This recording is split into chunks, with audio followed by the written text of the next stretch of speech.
Mga Public Employment Service Office o PESO managers luko priyon 7 nagtigom aron masayran ang dugang kahigayunan pa sa pagpanarbaho. Moabot sa 104 ka mga delegado ang misalmot sa 2023 Mid-Year Assessment and Congress alang sa Central Visayas.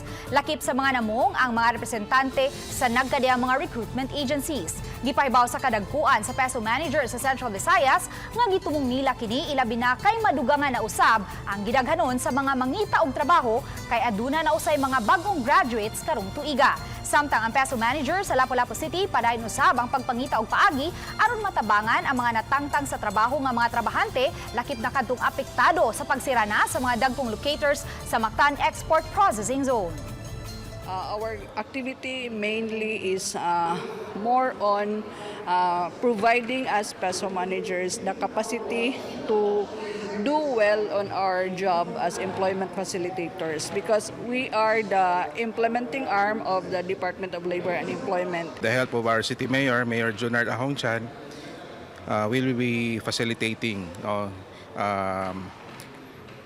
to have them get employed again. And perhaps also provide them mga livelihood programs. Really, we experience hard times during the pandemic, but we have noticed also that we step up with our employment facilitation. Our workers already katong na-displaced last time during the pandemic, naghinay-hinay na po sila. No? We are catering to them again. So we hope that this would be a very fruitful coming years.